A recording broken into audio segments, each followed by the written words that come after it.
নমস্কার বন্ধুরা, সকল পরীক্ষার্থী যারা কম্পিটিটিভ পরীক্ষার জন্য প্রিপারেশন নিচ্ছ তাদের জন্য একটি গুরুত্বপূর্ণ ক্লাস মৌর্য এবং মৌর্য পরবর্তী যুগের যে ইতিহাস, সেই ইতিহাস থেকে বাছাই করা কিছু কোশ্চেন নিয়ে আমরা আলোচনা করব। ঠিক আছে, তো এমসিকিউ টাইপের কোশ্চেন হবে অবশ্যই। এই কোশ্চেনগুলো তোমাদের কাজে লাগবে আশা করছি। তোমরা পরপর একটু দেখে নাও এবং প্রয়োজনে খাতায় নোট করতে পারো। আজকে যে টপিকটা আমরা দেখব, প্রাচীন ভারত থেকে মৌর্য এবং মৌর্য পরবর্তী যুগ, এই সময়কালটাকে নিয়ে আলোচনা করব। দেখো, মৌর্য বংশ শুরু হচ্ছে চন্দ্রগুপ্ত মৌর্যের হাত ধরে এবং এই বংশের শেষ শাসকের নাম আমরা পাচ্ছি বৃহদ্রথ। এবং বৃহদ্রথকে হত্যা করেছিলেন তার সেনাপতি পুষ্যমিত্র শুঙ্গ 187 খ্রিস্টপূর্বাব্দ বা 186 খ্রিস্টপূর্বাব্দ। তো এই সময়ে শুঙ্গ বংশের উত্থান হচ্ছে। শুঙ্গদের পরে কাহ্নরা রাজত্ব করেছেন। তাহলে এইভাবে আমরা পরপর রাজবংশগুলো এবং তাদের সম্পর্কে গুরুত্বপূর্ণ প্রশ্নগুলো একটু দেখে নেব। দেখো, প্রথম যে প্রশ্নটা আছে দেখো কি না, নিচের রাজবংশগুলোর মধ্যে প্রাচীনতম কোনটা? মৌর্য, গুপ্ত, কাহ্ন, কুষাণ। সঠিক উত্তর হচ্ছে আমাদের মৌর্য। সঠিক উত্তর হচ্ছে আমাদের মৌর্য। এই যে বাকি যে রাজবংশগুলো, এই যে মৌর্য আমাদের যে রাজবংশটার কথা আমরা উল্লেখ করলাম, মৌর্য রাজবংশ এদের মধ্যে কিন্তু উল্লেখযোগ্য মৌর্য। কিন্তু গুপ্ত, কাহ্ন এগুলো পরবর্তী। প্রথম যে রাজবংশ শাসনে আসছেন মানে মগধকে কেন্দ্র করে, সেই রাজবংশের মধ্যে আমরা দেখতে পাচ্ছি কি যে প্রথম রাজবংশ হলো আমাদের হর্যঙ্ক বা হর্ষঙ্ক। তারপরের রাজবংশ হিসেবে আমরা দেখতে পাচ্ছি কাকে? শিশুনাগ, তারপর নন্দ, তারপর মৌর্য, তারপরে শুঙ্গ, তারপরে কাহ্ন। ঠিক আছে, পরের প্রশ্নটা দেখো, কোন লেখটিতে সতী প্রথার প্রাচীনতম নিদর্শন কোনটায় পাওয়া যায়? গিরনার শিলালিপি, আইহোল লিপি না এরান লিপি? এখানে উত্তর হচ্ছে এরান শিলালিপি। এই যে এরান শিলালিপির কথা বলছি, এখানে প্রথম সতী প্রথার উল্লেখ পাওয়া যাচ্ছে। সতী প্রথা কে বন্ধ করেছিলেন? উইলিয়াম বেন্টিং রাজা রামমোহন রায়ের সহযোগিতায় বন্ধ করেছিলেন 1829 খ্রিস্টাব্দে। অর্থাৎ সতী প্রথার এটা নিদর্শন প্রাচীন ভারতে ছিল, কিন্তু এগুলো কি আবশ্যিক ছিল না। কেউ ইচ্ছে করলে তিনি হতে পারতেন, কেউ ইচ্ছে না করলে তিনি হতেন না। ঠিক আছে, পরে দেখো, অশোকের লিপির প্রথম পাঠোদ্ধার করা অংশটি কোন লিপি? অশোকের যে শিলালিপি সেটা পাঠোদ্ধার কে করেছিলেন? জেমস প্রিন্সেপ প্রথম পাঠোদ্ধার করেছিলেন। তো তিনি প্রথমে ব্রাহ্মী শিলালিপি এই অংশটাকে তিনি কিন্তু প্রথম আবিষ্কার করেছিলেন, পড়তে পেরেছিলেন।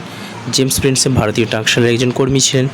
এবার একটা জিনিস এখানে জানার বিষয় যে অশোক কিন্তু খরষ্টি ভাষা এবং গ্রিক অ্যারামাইক ভাষাতেও কিন্তু তার লিপি প্রচার করেছিলেন। এগুলোর সুবিধার্থে যারা ধরো উত্তর পশ্চিম ভারতে ছিলেন সেই সময়ে, অর্থাৎ গ্রিক যে রাজত্বগুলো ছিল, সেখানে তিনি এই ভাষাতে তার ধর্মমত প্রচার, তার যে মতামতগুলো, ধর্ম যে কথা বা তার যে মতামত, তার যে নির্দেশাবলী, সেগুলো কিন্তু প্রচার করেছেন। ঠিক আছে, এরপরের প্রশ্ন দেখা যাক, অশোকের কোন শিলালিপিতে তার কলিঙ্গ জয় সম্পর্কে বর্ণনা আছে? অশোকের যে কলিঙ্গ জয় সেটা একটা ভাইটাল ঘটনা।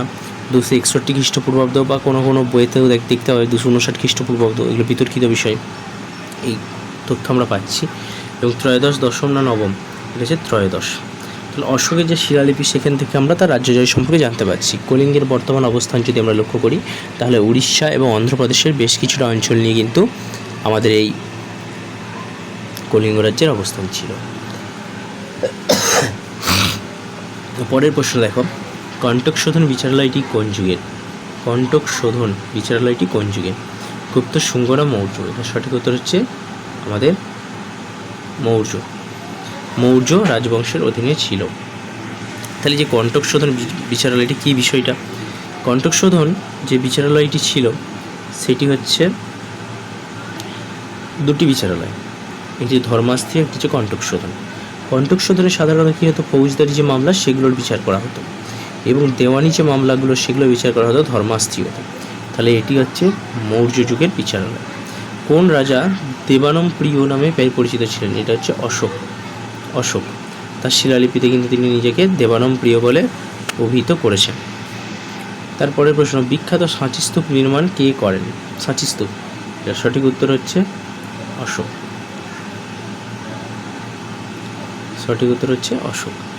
পরের প্রশ্ন, নিম্নলিখিত কোন বন্দরে সবচেয়ে বড় রোমান উপনিবেশ এবং রোমান কারখানা আবিষ্কার হয়েছে? মুজিরিস, আরিকামেডু, তাম্রলিপ্ত? এর সঠিক উত্তর হচ্ছে আরিকামেডু। পরের প্রশ্ন, একটু শারীরিক অসুবিধার জন্য দুঃখিত। প্রাচীন ভারতের ইতিহাসে কোন গ্রন্থে শুঙ্গ রাজবংশের রাজার প্রেম কাহিনী বর্ণিত আছে? স্বপ্নবাসবদত্তা, মালবিকাগ্নিমিত্রম, মেঘদূত। তাহলে এটা সঠিক উত্তর হচ্ছে মালবিকাগ্নিমিত্রম। মালবিকা এবং রাজা অগ্নিমিত্রের কথা আলোচনা করা হয়েছে। এই শুঙ্গ বংশের রাজা ছিলেন অগ্নিমিত্র। পরের প্রশ্ন দেখো, পরের প্রশ্ন হচ্ছে গান্ধার শিল্পে কোন রীতির মিশ্রণ হয়েছে? এই কোশ্চেনটা একটু ভুল আছে, কারণ গান্ধার শিল্পরীতি কিন্তু এই দুটো শিল্পরীতির মিশ্রণ শুধু হচ্ছে না, এখানে ইন্দো গ্রিক এবং রোমান তিনটে শিল্পরীতিরই কিন্তু মিশ্রণ ঘটছে। এই কোশ্চেনটার পরিপ্রেক্ষিতে আমরা ইন্দো গ্রিকটাকে ধরতে পারি, ঠিক আছে? উত্তর হিসেবে এখানে অনুযায়ী ইন্দো গ্রিককে ধরতে পারি, কিন্তু সঠিক উত্তর হতে গেলে আমাদের ইন্দো গ্রিক এবং রোমান তিনটে শিল্পরীতিরই মিশ্রণ ঘটছে এবং এটা কুষাণ যুগে সংঘটিত হচ্ছে। প্রাচীন ভারতে আইনগ্রন্থ মনুস্মৃতি কোন ভাষায় রচিত? তামিল, সংস্কৃত, পালি। উত্তর হচ্ছে সংস্কৃত। এই সংস্কৃত ভাষায় মনুস্মৃতি গ্রন্থটি রচনা করা হয়েছিল, হিন্দু আইন গ্রন্থ। পরবর্তী সময় আমরা আম্বেদকরকে কেন্দ্র করে দেখতে পাই যে তিনি মনুস্মৃতিকে পুড়িয়ে হিন্দু আইনের বিরোধিতা করেছিলেন, বা জাতপাত যে সমস্যা সংক্রান্ত সেগুলোকে নিয়ে তার বিরোধিতা করেছিলেন। পরের প্রশ্ন দেখো, ভারতে সোনার মুদ্রার ব্যাপক প্রচলন কারা করেছিলেন? মৌর্য, ইন্দোগ্রিক না কুষাণ? শুরুটা ইন্দোগ্রিকদের হাত ধরে হলেও সবথেকে বেশি পরিমাণ মুদ্রা প্রচলন করেছিলেন কিন্তু কুষাণরা। ভীম কোচবিসেসের সময় প্রচুর পরিমাণে স্বর্ণ মুদ্রা ভারতে চালু করেছিলেন। ব্যাকট্রীয় গ্রিকদের সম্পর্কে জানার একমাত্র উপাদান কোনটি? ব্যাকট্রীয় গ্রিক কারা?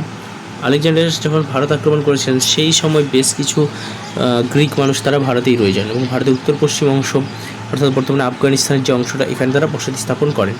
এদিকে বলা হচ্ছে ব্যাকট্রীয় গ্রিক। এদের সম্পর্কে জানার একমাত্র উপাদান কিন্তু মুদ্রা। এদের পুঁথি থেকে কিছু জানা যায়নি, মুদ্রা থেকেই এদের সম্পর্কে জানা যাচ্ছে তথ্য। পরের প্রশ্ন দেখো, পরের প্রশ্ন হচ্ছে মিলিন্দ পঞ্চ গ্রন্থটি কে রচনা করেন? অশ্বঘোষ, নাগসেন, বসুমিত্র। সঠিক উত্তর হচ্ছে নাগসেন। তাহলে বিষয়টা কি, বিষয়টা একটু জেনে নিতে হবে আমাদের। এটা নাগসেনের রচনা। মিনান্দার এবং নাগসেন দুজনের যে কথোপকথন, মিনান্দার ছিলেন ব্যাকট্রীয় রাজা এবং নাগসেন হচ্ছে বৌদ্ধ পণ্ডিত, তাদের দুজনের যে কথাবার্তা সেটি হচ্ছে মিলিন্দ পঞ্চ গ্রন্থের বিষয়বস্তু। কোন বিদ্বান ব্যক্তি কনিষ্কের সমসাময়িক? অশ্বঘোষ, নাগার্জুন, বসুমিত্র। এখানে সঠিক উত্তর হচ্ছে নাগার্জুন।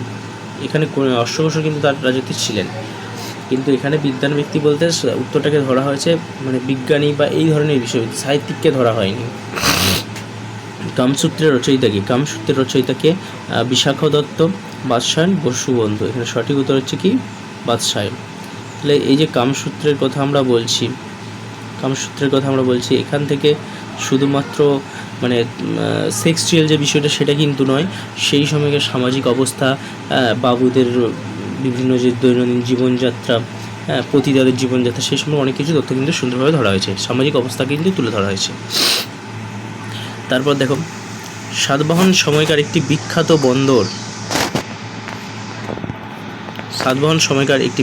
বন্দর কোনটি?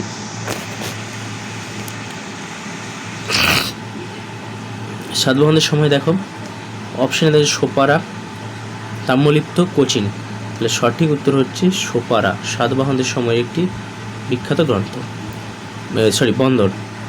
বন্দর। চড়ক কার রাজ চিকিৎসক ছিলেন? হর্ষ, অশোক না কনিষ্ক? সঠিক উত্তর হচ্ছে কনিষ্ক। কনিষ্কের সময় চড়ক, যার চড়ক সংহিতা বিখ্যাত। কে শূন্যবাদ তত্ত্ব প্রচার করেন? নাগার্জুন, শঙ্করাচার্য, হরিসেন। এখানে সঠিক উত্তর হচ্ছে নাগার্জুন। আচ্ছা, তারপরের প্রশ্নটা দেখো, তারপরের প্রশ্ন আমরা পাচ্ছি কি যে আদি সংস্কৃত ভাষায়, প্রশ্নটা এখানে গুরুত্বপূর্ণ, সংস্কৃত ভাষা, এই যে সংস্কৃত ভাষা প্রথম শিলালিপি কোনটা? জুনাগড়, এরান লিপি না এলাহাবাদ লিপি? সঠিক উত্তর হচ্ছে এরান লিপি। এখানে এলাহাবাদ লিপিটাও কিন্তু সংস্কৃত ভাষাতেই রচনা করা হয়েছে, ঠিক আছে।